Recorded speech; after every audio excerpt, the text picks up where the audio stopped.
One विभाग चढ़ाऊ विपुल परिमाणर शाल काठ जबत 5 गाड़ी 4 मोबाइल सह 4 अभियुक्त गिरफ। कंधमाल जिला बालीगुड़ा वनखंड विभाग को एक बड़ सफलता मिली। दारिंगीबाड़ी रेंज अधीन कुर्तमगढ़ संरक्षित जंगल रे राति पेट्रोलिंग बेले विपुल परिमाणर शाल काठ 5 गाड़ी और 4 मोबाइल जबत कर बेले 4 जन को गिरफ कर। उपखंड वन अधिकारी घनश्याम महंत को मिली विश्वस्त सूचना आधार बालीगुड़ा कनुआगां तुमुड़ीबंध और दारिंगीबाड़ी रेंजर वन कर्मचारी माने मिलित भाव चढ़ाऊ करथिले। तेबे चढ़ाऊ समय 13टी शाल काठ गंडी भर्ती एक आइचर ट्रक 5टी शाल काठ गंडी थिबा एक महिंद्रा बोलेरो काठ लोडिंग पई व्यवहृत एक जेसीबी लोडर और 2टी मोटरसाइकेल जबत करा जायतिला। तेबे एथिसह 4 मोबाइल फोन एवं अन्य सामग्री मध्य जबत होईछि। तेबे घटना संपृक्त थिबा 4 जन अभियुक्त को गिरफ्त करा जाई ओडिशा वन आईन 1972 और वनजात द्रव्य परिवहन नियमावली 1980 अनुसार मामला रुजु करा जायछि। तेबे घटना रे आहुरी के संपृक्त अछंती कि नाहंती से नै तदंत जारी रहितबा सूचना दैछंती बालीगुड़ा डीएफओ घनश्याम महंत। दुईटा बड़ केस थिला डिटेक्ट हेगला 11 राति रे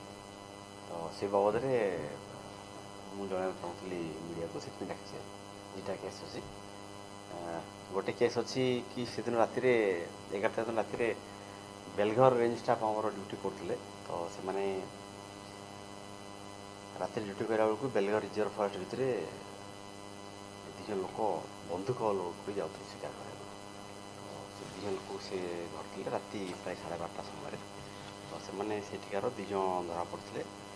बेलघर थानार देशघाटी गाँव दीज थे सुरेन्द्र जानी और उपेन्द्र जानी तो से राति अरेस्ट कले से कोर्ट फर्ड होती तो से वन्यजंतु शिकार करने बोलिकी स्टेटमेंट देते तो से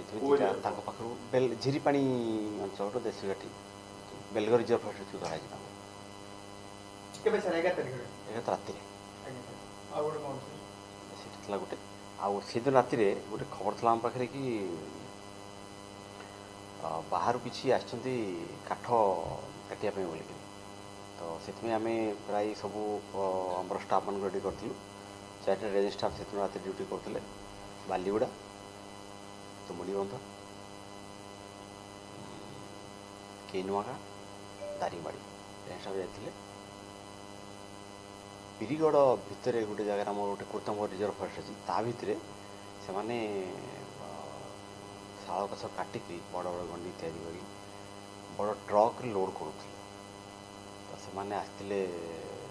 नयगढ़ जिलूर तो राति प्राय 11:10 समय घटना है सी जो स्टाफ गले सी जेसीबी लोडर ट्रक रे काठ लोड होता तो से आ गोटे बोलेरो मत ठिया पाखे तो स्टाफ को देखिकी सी दौड़ी पलि गले जो थे कि लोडर आउ ट्रक आउ जो थे बोलेरो मैंने पलैया चेष्टा कले कि नहीं गले मत अटकेले तो बोलेरो भी धरा पड़ा बोलेरो भी काठ था ट्रक काठ था जेसीबी लोड कला भी सीजर है और से गाड़ी को लोकाली एस्कॉर्ट देवाई बोलिकी 2टा मोटरसाइकेल भी 2 जन लोक थे भी धरा पड़े से लुचिकी थे गोटे बुदा भितर जंगल भितर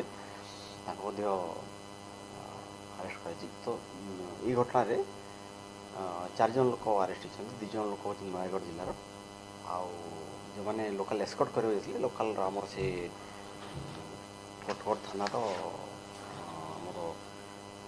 कंधमाल भागीरथी नाथ को रिपोर्ट दी पब्लिक ओडिशा।